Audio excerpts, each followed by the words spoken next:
Airbus episode 15. Bersama aku, Poppy, host baru yang akan memandu Airbus sampai beberapa episode ke depan. So, stay tuned for another episode ya. Nah, jadi di episode 15 ini berjudul A New Journey with Bundles Possibilities. Perjalanan baru selalu dimulai dari sebuah keputusan untuk mengambil langkah, meninggalkan zona nyaman, dan menyambut hal-hal baru. A New Journey merupakan momen transformatif di mana kita mulai menulis ulang cerita kita dengan lebih jujur, lebih berani, dan lebih penuh harapan menuju kemungkinan-kemungkinan yang tak terbatas itu. Nah, di episode 15 ini, di awal kabinet yang baru ini, diharapkan pembicara-pembicara Airbus memulai awal dengan semangat dan mengajak pendengar untuk meraih kemungkinan yang tak terbatas itu.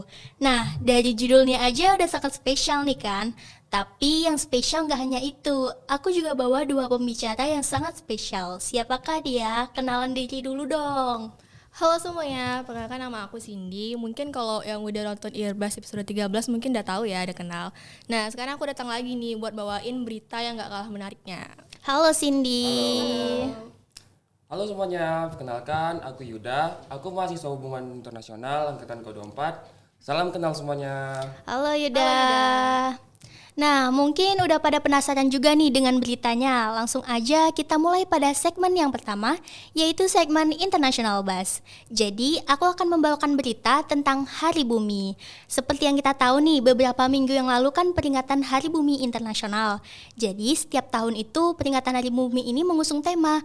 Untuk 2025 ini sendiri mengusung tema Our Power, Our Planet, yang merupakan sebuah seruan global untuk memperkuat kolaborasi dalam menjaga keberlangsungan kehidupan di bumi. Nah, banyak dari organisasi-organisasi yang bergerak di bidang alam ini tuh melakukan gerakan-gerakan untuk memperingati Hari Bumi ini. Salah satu gerakan yang dilakukan secara mendunia itu diusung oleh WWF. Pada tahu gak WWF itu apa? Tahu dong. Apa WWF itu sendiri singkatan dari World Wide Fund for Nature. Nah, jadi WWF ini merupakan organisasi konservasi NGO atau lembaga non-pemerintah yang fokusnya itu pada perlindungan satwa liar dan alam liar. WWF ini juga pengelolaan sumber daya alam secara berkelanjutan nih, Pop. Nah, iya benar banget. Jadi WWF merupakan NGO yang bergerak di bidang konservasi lingkungan. Pada Hari Bumi ini, WWF mengusung gerakan seperti kampanye edukasi, aksi penanaman pohon, pembersihan laut dan sungai. Namun, ada satu gerakan yang dia tuh dilakukannya secara mengglobal yang dinamakan Earth Hour. Nah, jadi gerakan ini tuh mengajak seluruh dunia untuk mematikan peralatan listrik selama 1 jam, yaitu pada pukul 20.30 sampai 21.30 waktu setempat. Tujuannya adalah untuk meningkatkan kesadaran tentang pentingnya aksi terhadap perubahan iklim dan perlindungan lingkungan. Seperti yang kita tahu nih, kalau listrik itu kan merupakan salah satu penyumbang polusi terhadap bumi, terutama jika sumber energinya berasal dari bahan bakar seperti batu bara, minyak bumi, dan gas alam.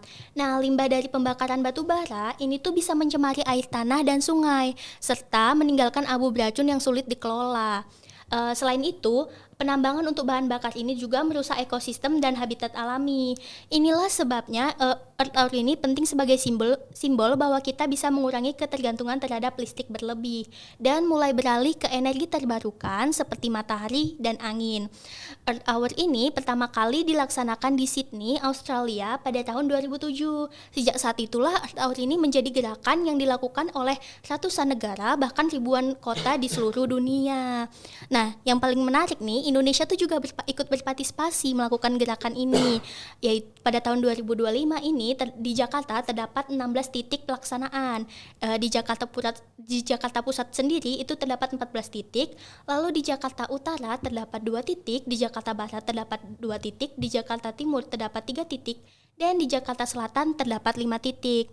Jadi Pemprov DKI Jakarta melakukan ini tuh sebagai upaya dengan melakukan penghematan energi melalui pemadaman listrik. Nah, gerakan seperti ini juga di Jakarta tuh pernah dilakukan pada 9 November 2024. Dan Pemprov DKI Jakarta itu tuh mencatat pertama kali berhasil melakukan penghematan konsumsi listrik sebesar 83 MWh, penghematan ekonomi sebesar Rp120.263.708 dan menghasilkan penurunan emisi gas rumah kaca sebesar 66,49 ton karbon dioksida ekuivalen. Wah, berarti kalau misalnya di Indonesia ngelakuin gerakan itu juga tuh berarti bagus banget ya. Nah, iya benar banget Cindy. Kalau gerakan seperti outdoor ini bisa diterapkan juga di daerah-daerah lain. Bayangkan aja nih kalau seluruh kabupaten atau kota ikut berpartisipasi, berapa banyak uang yang bisa kita hemat, berapa banyak energi yang bisa kita kurangi gitu. Benar ya, apalagi Indonesia itu negara yang sangat besar ya kan. Dari Sabang sampai dengan Merauke, kalau aja kita serempak melakukan penghematan listrik, meskipun cuma 1 jam aja, itu udah jadi kontribusi yang luar biasa banget sih buat bumi. Nah iya, tapi pada intinya out ini bukan cuma soal mematikan lampu ya, tapi lebih membangun kesadaran bahwa aksi kecil kalau dilakukan bersama-sama ini tuh bisa membawa perubahan yang besar. Dari 1 jam mematikan listrik bisa berkembang ke kebiasaan sehari-hari seperti hemat energi, pakai transportasi ramah lingkungan, atau bahkan beralih ke energi terbarukan. Iya, betul banget. Karena pada dasarnya ini kan bukan cuman upaya dari pemerintah aja ya, tapi juga kita sebagai masyarakatnya yang tinggal di bumi. Jadi kita juga harus menjaganya gitu kan. Nah iya, untuk kita semua semangat menjaga bumi, semangat menjaga perubahan. Nah mungkin itu sih berita dari aku. Kita lanjut aja ya ke National Buzz. Yuda, ada berita apa nih? Nah, jadi di berita kali ini yang aku bawakan itu seputaran tentang timnas muda kita yang baru aja bikin gebrakan besar-besaran nih di ajang Piala Asia U17 yang baru saja diselenggarakan di Jeddah, Arab Saudi. Jadi mereka ini tampil gila-gilaan, benar-benar solid dari awal sampai akhir grup. Hasilnya mereka berhasil menyapu kemenangan bersih tanpa satupun kekalahan. Dengan kemenangan ini memastikan timnas muda kita lolos ke babak selanjutnya. Ya walaupun di babak selanjutnya kita kalah ya, tetapi bukan itu yang poin pentingnya. Kita lolos ke babak selanjutnya, kita mendapatkan tiket ke Piala Dunia 2025 di Qatar. Wah, gokil sih ya. Gokil. Nah, ini jadi momen yang penting banget buat sejarah sepak bola Indonesia. Apalagi kali ini kita lolos bukan karena tuan rumah ataupun semacamnya, tapi ini kita lolos karena benar-benar dari jalur kualifikasi. Ya, bisa dibilang perjalanan timnas muda kita ini nggak gampang sih, Pop. Karena di laga pertama aja ya, kita ini udah melawan Korea Utara. Maksud saya Korea Selatan. Sebagaimana kita ketahui, Korea Selatan ini merupakan negara dengan sepak bola yang sangat kuat ya di Asia. Bahkan yang terkuat. Tetapi Garuda Muda kita bisa menang dramatis nih, 1-0 lewat tendangan penalti dari pemain muda kita di menit yang ke-91, yang dimana itu menit yang udah sangat akhir ya, penghujung laga. Di situ kita mendapatkan penalti yang diakibatkan pelanggaran yang dilakukan oleh pemain Korea Selatan itu sendiri. Ya walaupun sepanjang pertandingan itu kita digempur habis-habisan nih sama Korea Selatan, tetapi itu tidak membuat mental pemain kita turun. Mereka terus tetap berusaha dan berjuang untuk mempertahankan gawang mereka. Dan sampai pada akhirnya di menit 91 kita berhasil mendapatkan kesempatan penalti dan kita tidak menyia-nyiakan kesempatan itu nih Pop. Lalu lanjut ke pertandingan yang berikutnya, yaitu kita melawan Yaman ya. Yaman ini juga merupakan negara yang sangat kuat ya untuk sepak bolanya. Yang dimana di pertandingan yang kedua ini kita bisa menang telak nih melawan Yaman. Dimana dari awal pertandingan itu kita sudah mendominasi. Kita sudah memegang penguasaan bola, kita terus menyerang dan kita juga mempermainkan sepak bola yang sangat baik ketika melawan Yaman tersebut. Jadi kita menang telak dengan skor akhir 4-1 nih Pop. Wow, gila banget ya. Mainnya rapi, agresif, dan kelihatan banget chemistry antar pemainnya. Dengan hasil ini sebenarnya kita sudah memantaskan diri kita untuk mendapatkan tiket ke Piala Dunia karena kita sudah dipastikan lolos ke pertandingan selanjutnya. Tetapi kita masih menyisakan satu laga lagi nih Pop, yaitu melawan Afghanistan. Nah, di laga yang terakhir ini walaupun kita sudah lolos, walaupun coach Nova melakukan rotasi antar pemain, tetapi kita tetap bisa nih menang 2-0 melawan Afghanistan. Golnya dicetak sama Fadli Alberto di menit ke-12 dan satu lagi dari sang kapten Dafarau di menit 78. Maka dengan hasil ini kita menjadi pemuncak di grup C dengan rekor tidak terkalahkan. Dan hal yang penting lainnya, kita mendapatkan tiket Piala dunia U17 nih, Po. Keren banget sih. Keren Keren banget banget sih sih. ya kan. Lalu Ketua Umum KONI Pak Marsiano Norman juga angkat bicara nih soal prestasi ini. Beliau kasih apresiasi besar banget buat para pemain, pelatih, dan tim pendukung. Katanya ini semua berkat kerja keras dan semangat juang tinggi dari pemain-pemain muda kita. Beliau juga berharap pencapaian ini bisa menjadi pemicu buat atlet muda Indonesia lain terus berkembang. Intinya bukan cuma soal menang di lapangan, tapi juga bagian dari pembangunan olahraga jangka panjang. Dan ya Pak Marsiano juga ngajak semua elemen bangsa buat terus support atlet muda kita karena pembinaan usia dini itu sangat penting nih buat atlet-atlet muda kita. Karena jujur pembinaan usia dini itu kunci banget kalau kita mau fondasi yang kuat di olahraga. Tapi cerita sepak bola Indonesia nggak berhenti di timnas U17 doang nih. Timnas senior kita juga lagi fight buat lolos ke Piala Dunia 2026 dan sekarang mereka lagi jalanin babak kualifikasi zona Asia. Terakhir itu kita menang 1-0 melawan Bahrain di Stadion Gelora Bung Karno. Dan hasil itu cukup penting karena sekarang posisi Indonesia ada di peringkat keempat grup C yang dimana secara klasemen kita itu masih punya kesempatan buat lolos ya. Tapi belum sepenuhnya nyaman. Kita sudah aman tapi belum sepenuhnya nyaman gitu. Masih ada 2 laga sisa yang super krusial di bulan Juni nanti.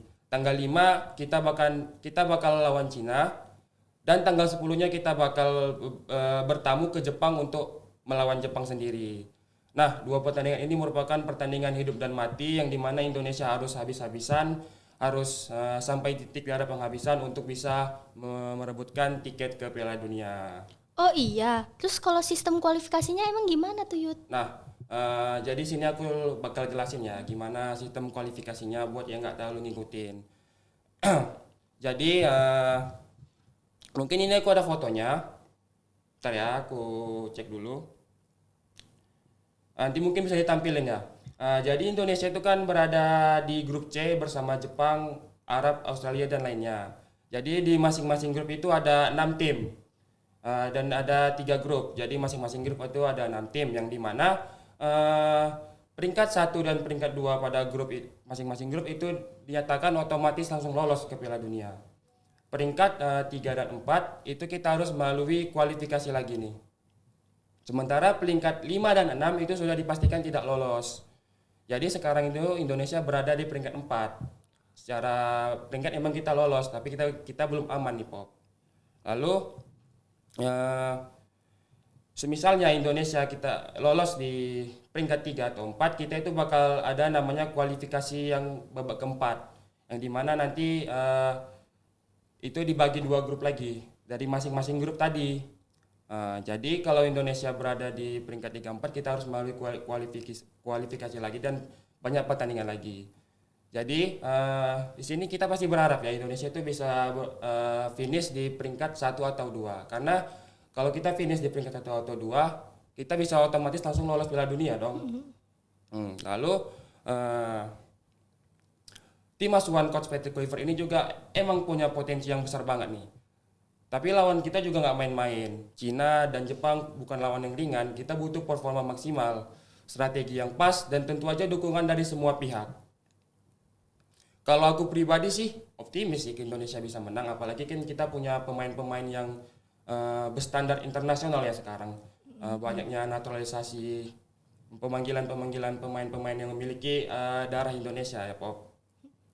Karena kalau kita lihat perkembangan Indonesia dalam 2 tahun terakhir ini itu progresnya kelihatan banget. Dan kalau timnas U17 bisa buktiin mereka bersaing di Asia, harusnya timnas senior juga bisa dong. Asal kita punya kerja keras, fokus yang dijaga terus. Jadi ya mungkin segitu ya update dari dunia sepak bola di tanah air kita. Timnas U17 kita sudah dipastikan lolos ke Piala Dunia Qatar, maka kita tinggal menunggu timnas seniornya. Kalau timnas U17 bisa, kenapa timnas senior enggak ya? Jadi tugas kita sebagai supporter atau pendukung, ya kita harus terus support, jangan cuma nonton kalau mereka menang doang, dan kita harus selalu support walaupun mereka sedang kalah. Oh iya sih, kita emang harus lebih support lagi sama timnas kita gitu ya. Iya sih. Ya semoga aja ke depan kita makin sering dengar ya lagu Indonesia Raya berkumandang di ajang-ajang internasional. Karena jujur ngelihat bendera merah putih berkibar di stadion luar negeri, itu rasanya beda banget sih. Kayak ada rasa bangga gitu. Iya sih, bener banget. Pasti membanggakan banget kan. Nah, mungkin dari Yuda cukup segitu. Nah, kita beralih ke segmen selanjutnya, entertainment. Nah, Cindy ada berita apa nih? Nah, aku nih mau bawain berita dari salah satu film yang viral banget nih. Kalian tahu gak sih, pernah nonton gak film Jumbo? Belum. Spill dong. Masa sih Spill, gak pernah spill dong, nonton? spill. Jadi film Jumbo ini adalah salah satu karya anak bangsa ya. Jadi film Jumbo ini film kartun gitu. Dan film Jumbo ini benar-benar film animasi yang dibikin di Indonesia dan bukan remake, bukan ada campur tangan dari negara luar gitu. Nah, jadi aku ceritain ya sedikit spill. Nah, jadi di film Jumbo ini tuh nyeritain tentang satu anak laki-laki umurnya sekitaran 10 tahun gitu lah. Jadi namanya dia tuh Don. Don ini dia tuh yatim piatu. Orang tua itu udah meninggal sejak dia tuh kecil. Nah, terus si Don ini tuh punya satu buku yang emang orang tuanya tuh bikin khusus buat dia cerita. Dari buku itu tuh di dalamnya ada cerita-cerita yang dibikin emang orang tuanya sendiri tuh yang bikin buat Don gitu. Nah, terus si Don ini kan sayang banget nih sama bukunya. Dia suka banget tuh nyeritain bukunya, nyeritain cerita-cerita yang ada di bukunya itu ke teman-temannya. Tapi Don ini tuh juga sering loh kena bully karena dia tuh badannya gede. Terus teman-teman ini kayak, apa sih Don ini udah badannya gede, suka cerita gitu kan, kesel gitu teman-temannya. Dia tuh sering dibully. Nah, pada suatu hari si Don ini tuh pengen ngebuktiin kalau dia tuh bisa gitu loh, dia tuh bisa.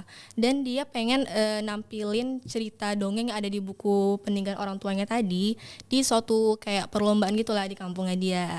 Nah, tapi dia tuh nggak sendiri nih, dia dibantu sama dua temennya lagi, namanya siapa namanya? Aduh lupa lagi. Dibantu sama dua temennya lagi lah pokoknya ada. Nah, terus di tengah perjalanan dia juga ketemu sama satu temennya lagi, namanya tuh Mary. Mary tuh kayak gimana ya bisa dibilang dia tuh kayak gaib gitu. Nah, si Mary ini minta tolong juga sama Don juga teman-temannya ini buat ngebantuin Mary karena dia tuh pengen nyari orang tuanya gitu. Nah, barulah dari situ, dari nolongin Mary itu tadi, Don sama teman-temannya ini mulai kayak masuk ke petualangan yang seru banget gitu, yang nyeritain tentang persahabatan gitu-gitu. Pantes saja ya filmnya banyak dibicarain sama orang-orang, soalnya alur ceritanya tuh nggak bikin bosen dari yang kamu ceritain. Terus aku juga tahu nih siapa temennya itu. Kalau nggak salah aku pernah lewat sedikit cuplikannya. Nurman dan Mae bukan? Iya bener banget. Aduh sorry aku lupa. Nah, terus nih yang bikin menarik tuh nggak cuma dari ceritanya nih. Nah, aku ada 6 fun fact nih yang bikin film Jumbo nih makin menarik. Nah, yang pertama, film ini tuh digarap selama 5 tahun nih teman-teman. Nah, jadi bayangin deh seberapa rumit dan sulitnya gitu proses perjalanan dari film Jumbo ini. Nah, terus yang bikin lebih serunya lagi nih, ternyata ada lebih dari 400 pekerja kreatif yang terlibat dalam film Jumbo ini. Terus dari 400 pekerja itu ada banyak ya, ada animator, ada musisinya, penulis naskah, dan macam-macam. Nah, terus yang kedua yang menariknya, film ini tuh disutradari oleh sama yang namanya Rian Adriandi, dan idenya tuh datang dari Irfan Ramli dan Adrian Colby. Nah, ternyata sejak tahun 2019 nih teman-teman, mereka tuh udah pengen banget bikin animasi kartun yang kayak Jumbo ini, yang angkat tentang tema bullying atau perundungan. Nah, jadi proyek ini tuh emang udah niat banget dan udah dari dulu tuh dipersiapkan lah gitu. Emang pengen banget mereka tuh bikin film kayak gini. Terus yang ketiga, proses film Jumbo ini nunjukin kalau misalnya animasi lokal, animasi Indonesia itu nggak kalah keren sama produksi animasi luar negeri gitu. Buktinya film ini tuh bakal tayang juga ya, atau mungkin kayak udah tayang deh sekarang ya di beberapa negara gitu, termasuk di kawasan Asia dan Eropa. Gokil sih. Ini kalau bukti nyata animasi Indonesia itu udah go internasional ya. Nah iya nih Yud. Nah jadi nih fun fact yang keempat nih ya, penayangan film Jumbo ini di dalam negeri aja tuh baru seminggu tayang udah nembus 1 juta penonton, dan terakhir aku lihat itu film Jumbo tuh udah nyampe 9 juta penonton gitu, udah hampir 10 juta penonton loh. Nah Dan catatan ini tuh bikin film Jumbo tuh resmi jadi film animasi Indonesia yang terlaris sepanjang masa. Nah, bangga banget gak sih kita tuh sebagai bangsa Indonesia ya punya animasi keren kayak Jumbo gini. Bener banget sih. Ya kan. Terus yang kelima, fun fact-nya nih, yang buat film Jumbo ini banyak dibicarain tuh adalah lagunya nih, soundtracknya itu. Kalian kayaknya pernah denger juga gak sih lewat-lewat di Reels atau TikTok gitu. Nah, judulnya nih lagunya adalah Selalu Ada di Nadimu, yang dinyanyiin sama Bunga Citra Lestari dan diciptain oleh trio Lalil Manino. Nah, soundtracknya ini emang viral banget dan banyak banget kayaknya di cover sama orang-orang dan juga artis ya. Kemudian juga pengisi suara dalam film Jumbo ini tuh diisi sama artis-artis besar yang ada di Indonesia gitu. Kayak ada Ariel Noah, BCL, Angga Yunanda, Cinta Laura, terus ada Ciresti dan banyak lagi lah pokoknya artis-artis yang terkenal gitu. Yang terlibat dalam pengisi suara film Jumbo tadi. Nah, terus kalau misalnya kebanyakan film animasi itu kan biasanya dia bikin animasinya dulu baru diisi suaranya gitu kan. Iya, emang kalau Jumbo gimana sih? Nah, kalau film Jumbo ini dia tuh mereka nge-record suaranya dulu baru bikin animasinya. Jadi tujuannya agar karakter animasinya tuh bisa sesuai dengan karakter yang mereka peranin itu tadi. Wah, gila, keren sih. Iya bener banget, makanya wajar kalau misalnya film Jumbo ini tuh laris banget dan viral ya. Banyak juga orang-orang tuh yang udah nonton film Jumbo kan kayak ih bagus banget gitu kan. Tuh. Nah aku semoga kedepannya makin banyak film animasi Indonesia yang gak kalah hebatnya sama kayak Jumbo ya teman-teman, yang bisa mendunia. Terus kita juga wajib nih dukung karya-karya anak bangsa. Setuju. Ya sih, itu pasti. Ya. Nah, mungkin berita dari Cindy ini merupakan segmen terakhir di episode 15 ini. Sebelum aku tutup nih, aku ingin tanya, gimana sih kesibukan kalian selama baru menjadi anggota dari Komahi di awal kabinet yang baru ini?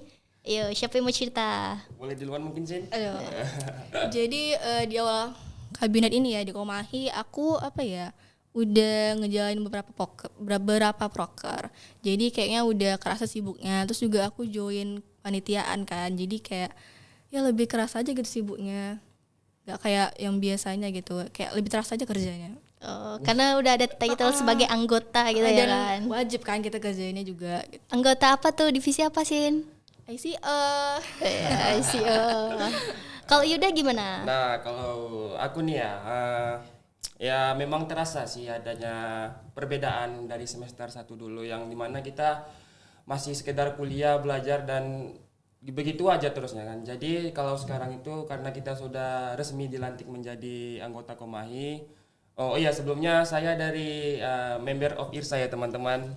Halo sobat-sobat IRSA, tembak. Jadi ya gitu aja. Sekarang itu kita mulai harus bisa membagi waktu kita yang dimana memang kita bukan hanya sekedar kuliah pulang nugas, tapi sekarang itu kuliah rapat Kura-kura ya. Kura-kura. kuliah rapat proker Biasanya kupu-kupu. ya Biasanya kupu-kupu kuliah rapat proker terus join kepanitiaan. Sibuk banget ya. Sibuk. Kalau Yuda apa nih proker yang lagi dipegang nih?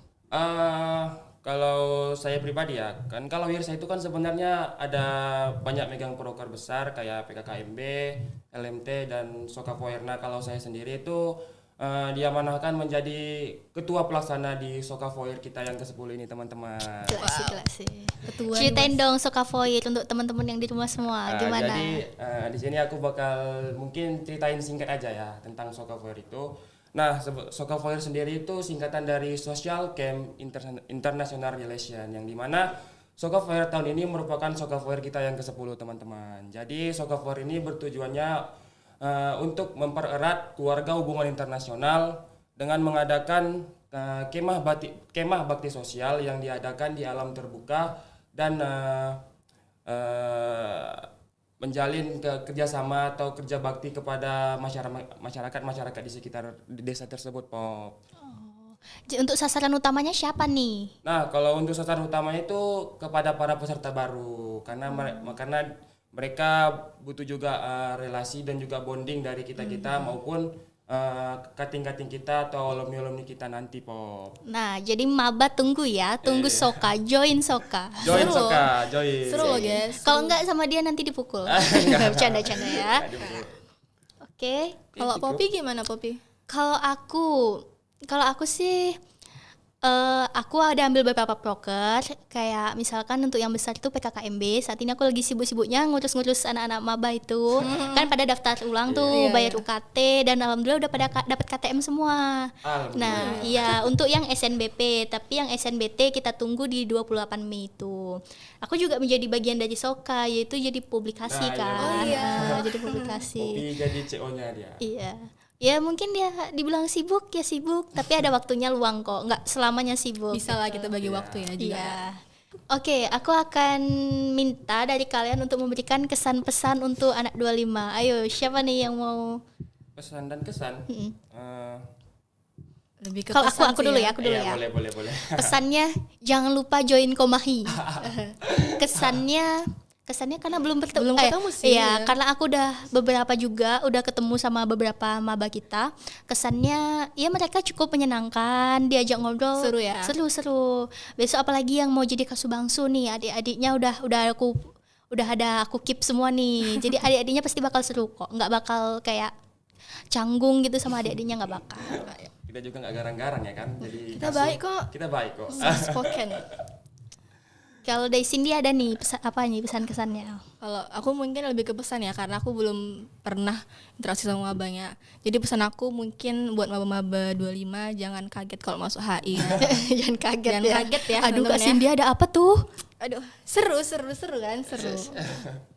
Kalau dari aku mungkin sama kayak Cindy, pesan doang, karena kesannya aku juga belum pernah ketemu mereka, belum tahu mereka. Jadi pesan dari aku untuk maba 25 nanti, selamat bergabung ke Hubungan Internasional Universitas Riau. Semoga kita bisa menjadi keluarga atau kerabat yang baik, dan juga semoga Iya. kalian betah Di HI. di HI ini. Unri, HI Unri ya. HI ini. Seru kok, seru. Seru. Oke, mungkin cukup sekian episode kita pada hari ini. Sampai jumpa di episode-episode selanjutnya. Dan yang terakhir, jangan lupa like, comment, and subscribe. Bye-bye. Kita bikin behind the scene. Sorry guys, kok aku bisa lupa ya namanya Nurman sama Mai? Kelewat mungkin. Aku juga ambil tadi teksmu. Aku bingung banget udah kata-katanya diubah. Nurman Mai. Itu bro, nggak mungkin kita apa. Nggak, Ini bisa, juga ada bisa yang kok salah diedit. di kompot nih. Bisa diedit, bisa ditambah. Halo, Cio ICO di sini Agi. Bagaimana perasaan Anda COICO? Mungkin inilah pesan untuk ini khususnya Irbas nih kan teruntuk anak 25 ya, anak baru. Selamat datang ke jurusan Hubungan Internasional Universitas Riau. Semoga kalian betah di sini, dan kami juga mungkin akan welcome juga sama kalian. Yes. Kuat-kuat ya. Oh my god. Iya.